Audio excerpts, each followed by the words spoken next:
नमस्कार दोस्तों, मेरा नाम है रंजीत झारिया और आप देख रहे हैं मेरा यूट्यूब चैनल RKJ सिविल पाठशाला। द हिंदू न्यूज़पेपर का एनालिसिस आज हम करने वाले हैं। सबसे पहले एडिटोरियल वाले हिस्से को देखेंगे। इसमें हमने दो आर्टिकल को लिया है, बड़े बड़े आर्टिकल हैं। इसके बाद द हिंदू की कुछ महत्वपूर्ण खबरों को हम यहाँ पर डिस्कस करने वाले हैं। तो आज की शुरुआत हम करने वाले हैं रसिया और नॉर्थ कोरिया के टाइज से रिलेटेड। रसिया और नॉर्थ कोरिया के संबंधों की यहाँ पर विवेचना करी जाती है। दोनों देशों के बीच में पार्टनरशिप डेवलप हो रही है। ऐसे समय में डेवलप हो रही है जबकि रसिया चैलेंजेस से होकर के गुजर रहा है। नॉर्थ कोरिया को भी बहुत सारे चैलेंजेस फेस करना पड़ जा रहा है एंड ये शेयर करते हैं स्ट्रेटजिक ऑब्जेक्टिव्स को। तो ये स्ट्रेटजिक ऑब्जेक्टिव दोनों के कौन कौन से हैं, ठीक है, रणनीतिक इनके उद्देश्य क्या क्या हैं, इसके बारे में हम आगे चर्चा करने वाले हैं।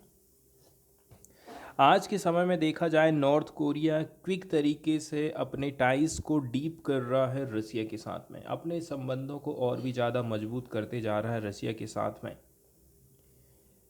बोला जा रहा है कि यदि हम दोनों के रिलेशनशिप की पेस की बात करें, डेप्थ की बात करें, जब से रसिया ने यूक्रेन के ऊपर आक्रमण किया है सन 2022 में, तभी से दोनों देशों के बीच में रिलेशनशिप में काफ़ी गति देखने को हमको मिली है।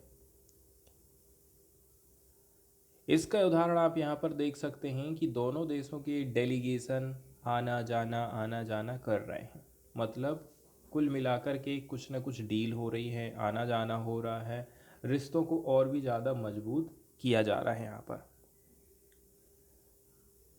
तो जुलाई 2023 में रसिया के डेलीगेशन इसको लीड कर रहे थे Russian defence minister Sergei Shoigu. ये गए प्योंगयांग, नॉर्थ कोरिया गए। इसके बाद आप देखेंगे नॉर्थ कोरिया की तरफ से किम जोंग्स उन सब्सक्वेंट विजिट करी जाती है मॉस्को की सितंबर 2023 में। वहीं जो रशियन प्रेसिडेंट व्लादिमीर पुतिन हैं, ये एक्सपेक्ट किया जा रहा है कि ये प्योंगयांग को विजिट करने वाले हैं अगेन 2024 में। दोनों ही कंट्री प्रिपेयर कर रही हैं एक समिट को between the two leaders where very good deals are expected to be sign. और ऐसा माना जा रहा है कि काफ़ी अच्छी डील इस समिट में हो सकती है। यदि हम 2023 की बात करें, ठीक है, जहां पर जो दोनों देशों के बीच में बायलैटरल टाइज काफ़ी फास्ट ट्रैक हमको दिखाई दी थी। रसिया के अम्बेसडर नॉर्थ कोरिया जाते हैं। अलेक्जेंडर मतेसगोरा एंटिसिपेट्स 2024 एंड अंदाज़ा लगाया जा रहा है कि अलेक्जेंडर मतेसगोरा कब आ जा सकते हैं 2024 को। और अभी हाल फिलहाल में यहाँ पर बताया जा रहा है दोनों देशों के संबंध में न केवल राजनीतिक बल्कि थोड़ी बहुत कल्चरल टाइप से आप बोल सकते हैं विजिट हुई है। विजिट के साथ ही साथ में आप देखेंगे रसिया की तरफ से नॉर्थ कोरियन लीडर को लग्जरी रसियन मेड कार दी गई है, जिसमें खुद वहाँ के राष्ट्रपति व्लादिमीर पुतिन बैठा करते हैं। यदि हम रसिया और नॉर्थ कोरिया के इतिहास की बात करें, संबंधों का इतिहास कितना पुराना रहा है, तो हम सीधे सीधे कहाँ चले जाते हैं, कोल्ड वार एरा में। इनका जो इतिहास रहा है वो शीत युद्ध के टाइम पीरियड से ही रहा है। दोनों देशों ने मेंटेन करके रखे हैं डिप्लोमेटिक टाइज को कोल्ड वार एरा से ही। आप ये देख सकते हैं कि दोनों देश शेयर करते हैं आइडियोलॉजिकल एफिनिटीज़ को, आइडियोलॉजिकल दोनों में समानता है, ठीक है। दोनों ही देश कम्युनिस्ट स्टेट हैं। Relations between Moscow and Pyongyang experience fluctuation as geo political landscape shifted. लेकिन ये भी दुनिया में हो रहे परिवर्तन से अछूते नहीं रहे हैं। जियो पॉलिटिक्स बदल रहा है, साथ ही साथ में बदल रहे हैं रसिया और नॉर्थ कोरिया के रिलेशनशिप। तो यदि हम देखें रसिया एंड नॉर्थ कोरिया की जो टाइस है, वो किस प्रकार से रही है।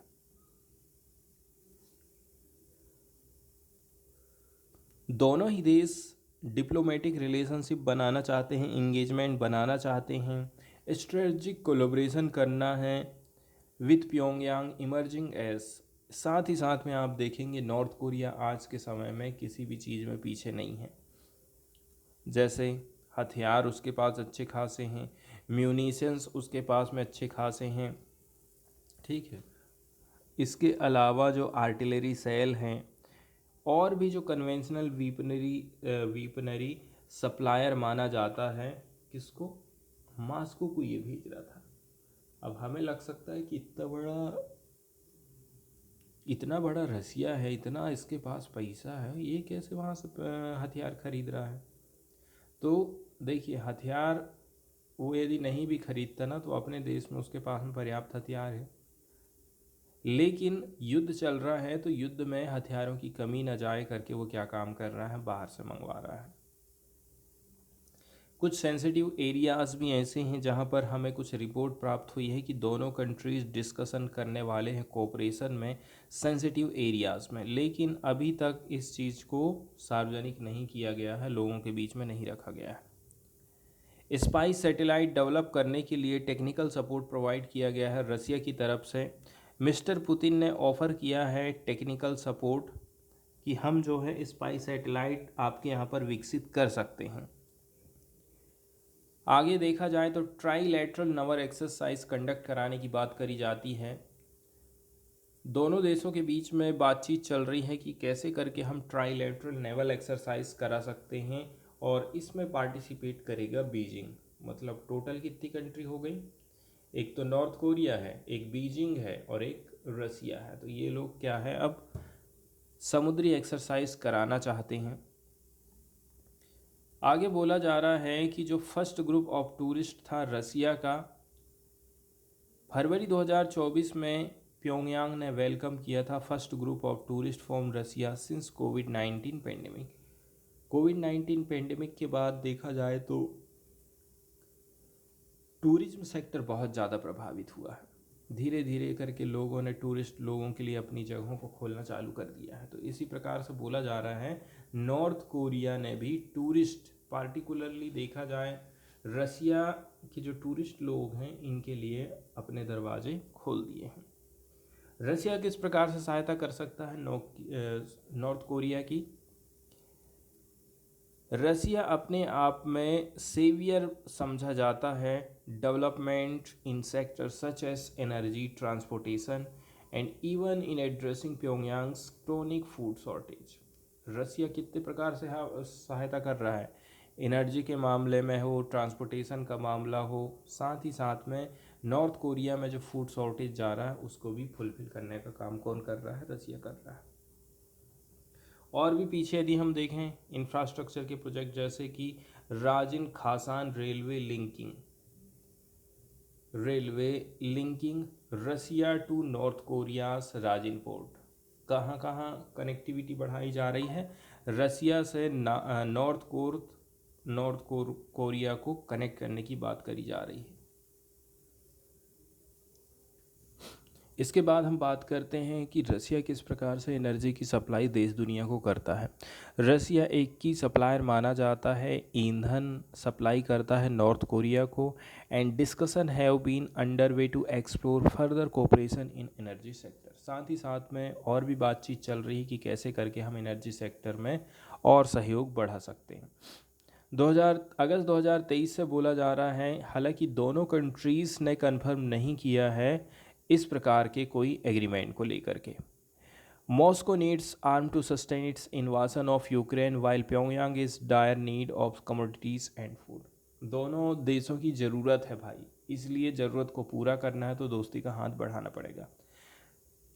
रसिया को आज के समय में युद्ध में यदि कंटिन्यू रखना है तो उसको हथियार चाहिए, और नॉर्थ कोरिया के ऊपर सैंक्शन लगाए गए हैं तो उसको खाने पीने की शॉर्टेज चल रही है, आवश्यक कमोडिटीज़ की शॉर्टेज चल रही है, तो वो रसिया से हाथ मिला सकता है। सैटेलाइट इमेजेस उठा करके देखते हैं हम अक्टूबर 2023 की। इसमें ट्रैक किया गया है एक significant increase in freight rail car traffic में। कौन सी जगह है? टुमांगेंग रेल फैसिलिटी, ये लोकेटेड है नॉर्थ कोरिया रसिया बॉर्डर में, pointing to North Korea's transfer of ammunition to the Russia. ये चीज़ बताती है कि भाई दोनों देशों के बीच में जो गोला बारूद है ना, उसका आदान प्रदान हो रहा है। अब अमेरिकन फैक्टर की हम बात करें तो शेयर्ड चैलेंजेस, दोनों देश चैलेंजेस को शेयर कर रहे हैं।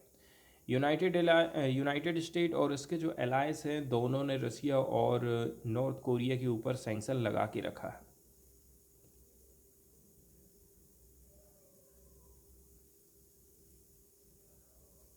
Moscow perceives engagement with North Korea as a means of influence the broader security landscape in North Asia.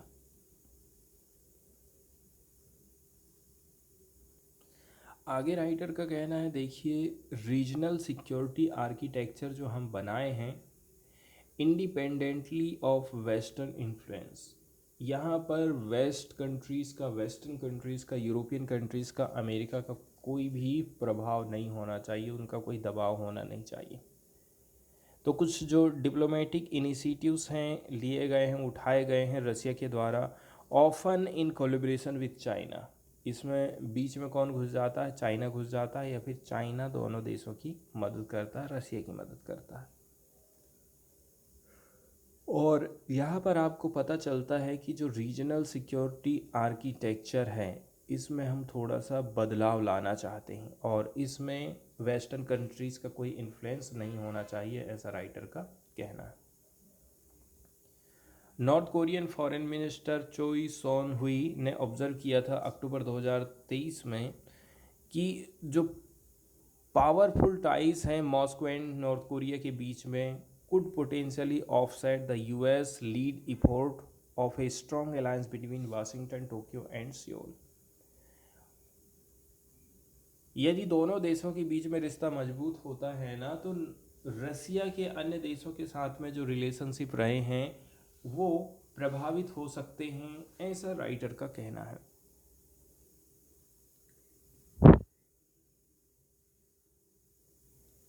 अब कौन कौन से चैलेंजेस दोनों फेस कर रहे हैं, क्या स्ट्रेटजिक ऑब्जेक्टिव्स है, इसके बारे में यहाँ पर बताया जा रहा है कि देखिए दोनों ही रीजनल स्टेबिलिटी के लिए संघर्ष कर रहे हैं। ग्लोबल जियोपॉलिटिक्स में बदलाव जो आ रहा है, इससे ये देश प्रभावित हो रहे हैं, क्योंकि दोनों जो देश है ना, नेशंस है ना, अपने इंगेजमेंट को और गहरा करते जा रहे हैं एंड कोऑपरेशन हो रहा है अलग अलग सेक्टर में। Their relationship is likely to exert a significant influence on the dynamic of Korean Peninsula and broader Northern Asian region. इसके बाद हम चलते हैं नेक्स्ट वाले एडिटोरियल की तरफ, और जो नेक्स्ट एडिटोरियल यहाँ पर हम डिस्कस करने वाले हैं ये कैंसर की बीमारी से रिलेटेड है। सरकार ने हाल फिलहाल में घोषणा किया है कि हम सर्वाइकल कैंसर को रोकने के लिए वैक्सीनेशन का प्रोग्राम करने वाले हैं। सर्वाइकल कैंसर महिलाओं में काफ़ी कॉमन कैंसर माना जाता है, ठीक है, जो कि रिलेटेड कहाँ से रहता है? सीधे सीधे महिला के गर्भाशय से रिलेटेड रहता है ये। और ऐसी जगह में यदि कैंसर होता है तो कितनी ज़्यादा प्रॉब्लम जा सकती है उस महिला को, आप ये चीज़ सोच सकते हैं। एक ऐसी वैक्सीन की यहाँ पर हम चर्चा करेंगे जिसके चलते चलते 6 टाइप का कैंसर हम रोक सकते हैं, कम कर सकते हैं उसके असर को, और उस वैक्सीन का नाम है HPV vaccination.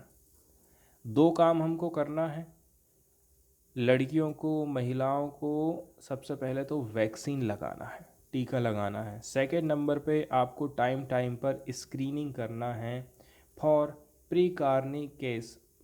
Pre-cancerous lesions are 2 major strategies for prevention and early detection of cervical and other cancer.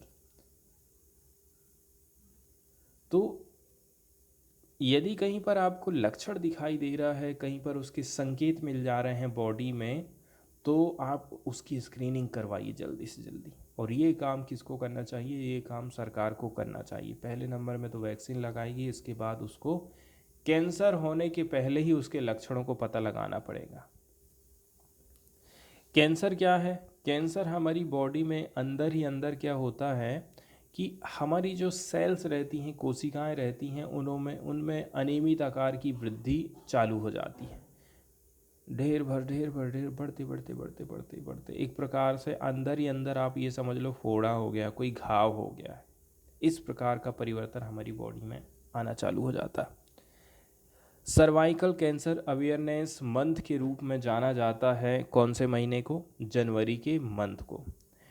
Additionally प्रत्येक साल को 4 मार्च को हम ऑब्जर्व करते हैं as a international HPV awareness day.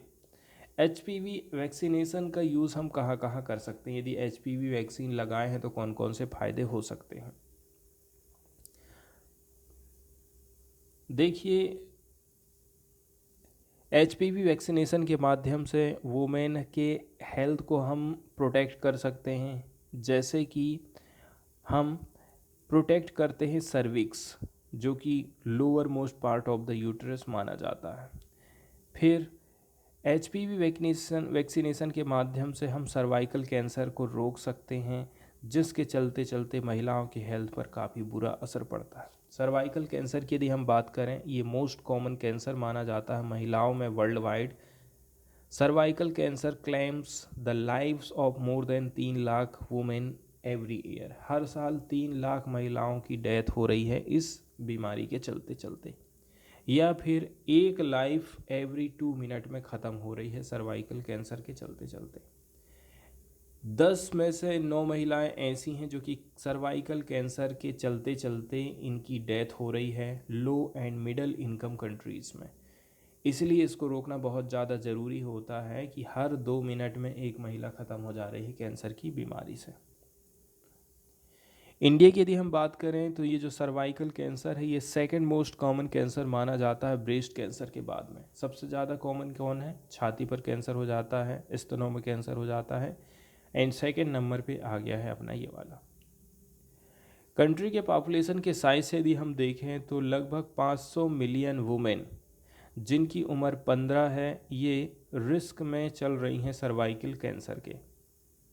यदि आप किसी भी प्रकार का एक्शन नहीं लेते हैं तो जो नंबर ऑफ केसेस हैं, जो डेथेस हैं सर्वाइकल कैंसर के, तो सही बात है कि ये बढ़ने वाली हैं।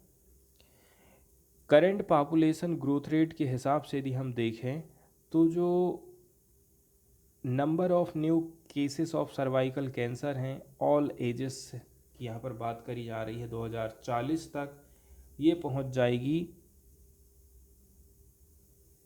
कितनी? इसकी संख्या 1,91,347, मतलब 54% की वृद्धि यहाँ पर होने वाली है। ऐसा न्यू केसेस हमको रिपोर्टेड होंगे 2020 में। प्रिवेंशन के लिए हमारी कौन कौन सी स्ट्रेटजीज हो सकती है? सबसे पहले तो आपको पहचान करना है पैपिलोमा वायरस, वार्ट वायरस जिसको बोला जाता है।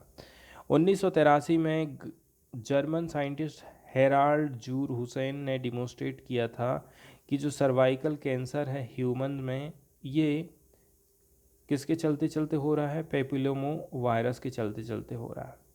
एलिमिनेशन कैसे करके किया जा सकता है, इसको कम कैसे करें, ख़त्म कैसे करके करें? हालांकि जो सर्वाइकल कैंसर का एलिमिनेशन है ना, वो भी एक रियल पॉसिबिलिटी है। Tragedy is that even today many lower resource countries lack effective intervention programme for elimination of cervical cancer as public health problem. तो बोला जा रहा है, देखिए कि जिनके पास में रुपया पैसा नहीं है एंड हम जो है इफ़ेक्टिव इंटरवेंशन वाले प्रोग्राम वहाँ पर नहीं चला पा रहे हैं, तो जाहिर सी बात है जो सर्वाइकल कैंसर है ना, वो ख़त्म नहीं होने वाला है। वर्ल्ड हेल्थ ऑर्गेनाइजेशन की स्ट्रेटजी रही है, आउटलाइन इन्होंने रखा है 90-70-90 का, रूपरेखा जो तैयार करी है 90-70-90 की। ये ट्रिपल पिलर माना जाता है इंटरवेंशन का, एंड इसको इम्प्लीमेंट किया जाएगा सन 2030 तक। इसमें जो एडिशनल फोकस दिया जा रहा है वो high quality health care and equitable health services के ऊपर है। इंटरवेंशन के टारगेट की यदि हम बात करें 90% का मतलब ये है जो 90% ऑफ द गर्ल्स है इनको पूरी तरह से वैक्सीनेटेड किया जाएगा HPV वैक्सीन के माध्यम से। और इनकी उम्र होना चाहिए 15 साल तक। अब 70% महिलाओं की स्क्रीनिंग काफ़ी ज़्यादा ज़रूरी हो जाती है। इसके लिए यूज़ किया जाना है high performance screening test and उम्र है 35 से लेकर के 45 साल तक। 90% of women detected with cervical pre cancer and cancer lesion must receive treatment and care. इसके बाद एक रिपोर्ट आई थी accelerating global health pathways to health equity for G20। इस समय में भी भारत ने ये घोषणा किया था कि हम जो है क्लाइमेट चेंज से लड़ाई लड़ेंगे। इंडिया की G20 की प्रेसिडेंसी के हिसाब से यदि बोला जाए तो इसने बोला था कि हम इक्विटेबल एक्सेस कराएंगे वैक्सीन्स की, particularly lower and middle income countries को। तो जो HPV वैक्सीन है इसको इंट्रोड्यूस किया गया था इंडिया में सन 2008 में। अगला प्रोग्राम है यूनिवर्सल इम्यूनाइजेशन प्रोग्राम 2023 में। इसमें रिकमेंडेशन दिया जाता है कि आप इंक्लूज़न करिए यूनिवर्सल इम्यूनाइजेशन प्रोग्राम को सन 2023 में। तो जो आरंभिक अनाउंसमेंट था इसके रिगार्डिंग में वो हेल्थ मिनिस्ट्री के द्वारा किया गया था 2023 में। एंड रिसेंटली फाइनेंस मिनिस्टर उन्होंने अपने अंतरिम बजट में भी इसका उल्लेख किया है। अब कौन कौन सी प्रॉब्लम है जो कि हमको दिखाई देती हैं। वैज्ञानिक लोग ये इंडिकेट करते हैं कि जो HPV वैक्सीन है is not widely accessible to all girls across India. HPV की जो वैक्सीन है इतनी हमारे पास अवेलेबल नहीं है कि भारत में हर महिलाओं को, हर लड़कियों को वो वैक्सीन हम दे सकें। करेंटली ये तो अवेलेबल है कहाँ पर, प्राइवेट मार्केट में, significant out of pocket cost, और ये काफ़ी महंगी भी है। बहुत सारे फिजिशियन ऐसे हैं जो कि अंडर एस्टिमेट कर देते हैं इस प्रकार के इंसिडेंट्स को, इस प्रकार के रिस्क ऑफ सर्वाइकल कैंसर्स को, HPV इन्फेक्शन को। इसके अलावा ये जो फिजिशियन है, डॉक्टर लोग हैं, वो अंडर एस्टिमेट करते हैं safety and effectiveness of the HPV vaccine को। इसके बाद हम चलते हैं सीधे सुप्रीम कोर्ट का एक बहुत ही इम्पॉर्टेंट जजमेंट यहाँ पर निकल कर के सामने आया, इसके बारे में चर्चा करेंगे। नॉट फॉर वोट अब अपराध हो गया है। कुल मिलाकर के जो नेता लोगों के भ्रष्टाचार का कवच है कोर्ट ने अब छीन लिया है। देखिए, अब हम बात करते हैं सबसे पहले पार्लियामेंट की। सदन के सदस्यों के पास कौन कौन सी पावर रहती है। संसद में या फिर विधानसभा में आप कुछ भी बोल दीजिए, हंगामा, अभद्र व्यवहार करने पर सदस्यों के खिलाफ FIR या फिर कोर्ट केस नहीं होगा। लेकिन सदस्य किसी व्यक्ति विशेष के खिलाफ सदन के बाहर यदि कुछ टिप्पणी करते हैं, अभद्र व्यवहार करते हैं, तो मानहानि का केस आपके ऊपर ठोक दिया जाएगा। इसी प्रकार से बीच सत्र में किसी सदस्य को गिरफ्तार नहीं कर सकते हैं। सत्र चालू होने से 40 दिन पहले और बाद तक गिरफ्तारी नहीं होती। 40 दिन पहले और 40 दिन बाद तक गिरफ्तारी नहीं होती है। संसद परिषद में सदस्य को गिरफ्तार करने या फिर समन देने के लिए अध्यक्ष या फिर स्पीकर की अनुमति जरूरी हो जाती है। साथ ही साथ यदि कोई सदस्य सदन जा रहा है तो उसे रास्ते में रोकना भी विशेष अधिकार का हनन माना जाता है। अब हम बात करते हैं कि क्या फैसला सुप्रीम कोर्ट ने दी है। सुप्रीम कोर्ट ने सांसदों, विधायकों के सदन में भ्रष्टाचार पर मिले विशेष अधिकार का कवच तोड़ दिया है। CGI की अध्यक्षता वाली 7 सदस्यीय संविधान पीठ ने ऐतिहासिक फैसला सुनाया है, जिसमें बोला है यदि कोई सांसद या फिर विधायक रिश्वत लेकर सदन में भाषण दे रहा है, वोट डाल रहा है, तो उसके खिलाफ कोर्ट में क्रिमिनल केस चलेगा। रिश्वत लेना संसद या फिर विधानसभाओं के विशेष अधिकार के दायरे में नहीं आता है। CGI की अध्यक्षता वाली पीठ ने इस विशेष अधिकार को लेकर के 1998 में जो अपना फैसला दिया था उसको पलट दिया है।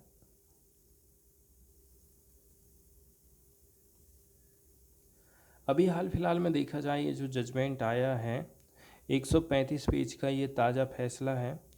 झामुमो विधायक सीता सोरेन की याचिका पर आया है उन पर 2012 में राज्यसभा में वोटिंग के लिए एक निर्दलीय सांसद से पैसे लेने का आरोप है।